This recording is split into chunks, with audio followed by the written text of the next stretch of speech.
Hidden away in the ancient brooding landscape of the Shropshire Hills stands an old country inn, timber-framed, oak-beamed and heavy with age. Nestled in the heart of Clun's winding high street, this 15th century building has seen centuries of life pass through its doors, but not all those who enter ever truly leave.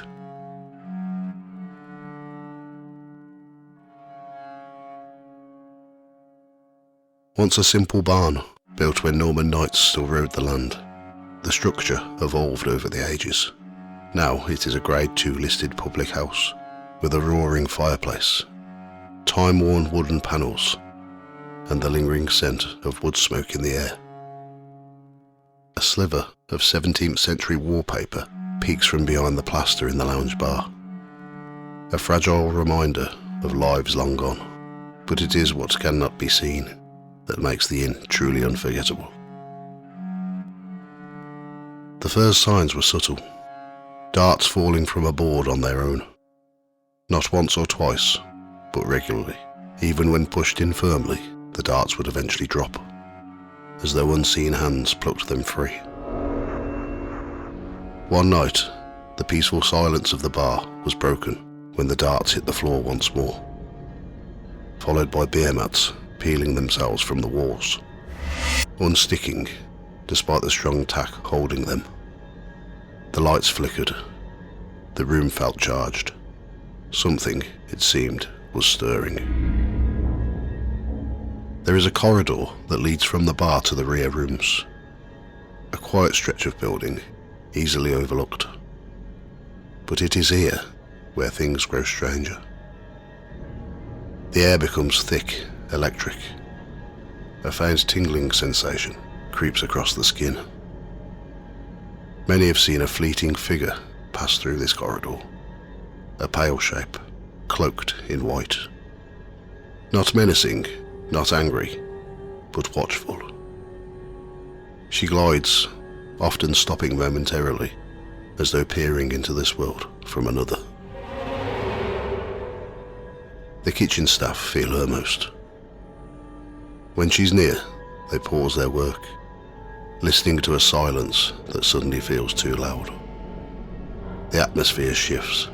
There's movement in the corner of the eye, followed by a breeze that has no source. Then she is gone. But not all who linger here are so quiet. From time to time, a shadow appears at the far end of the same corridor. A dark figure, not shaped by light, but by the absence of it. One day, as preparations were underway in the kitchen, the white figure passed by in her usual fashion, and then something else emerged.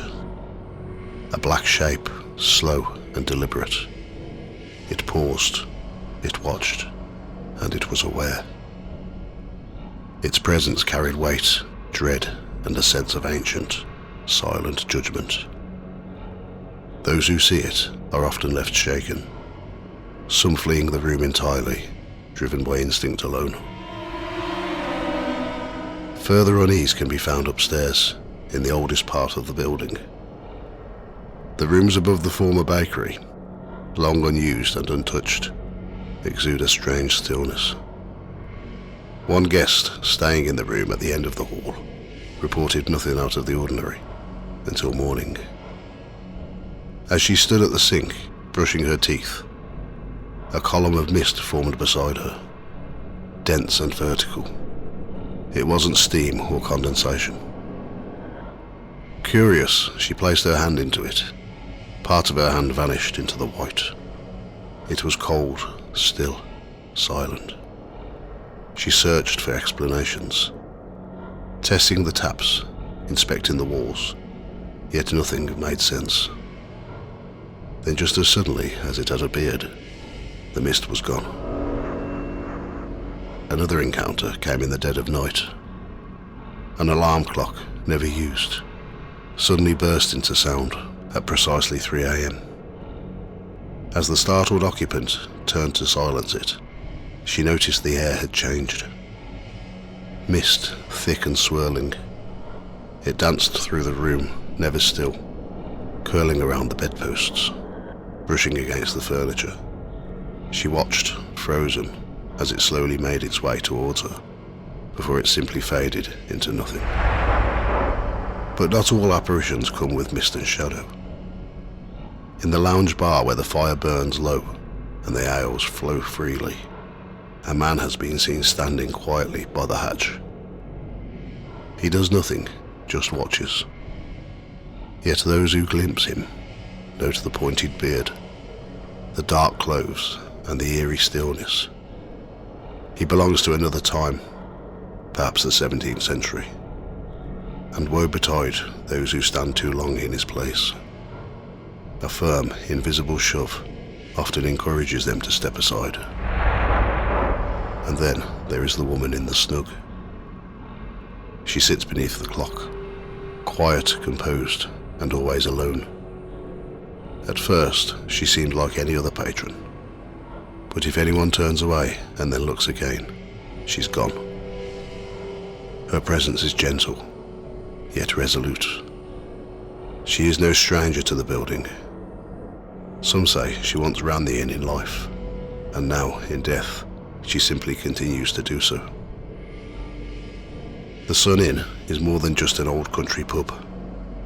It is a place where time blurs, where echoes of the past spill into the present.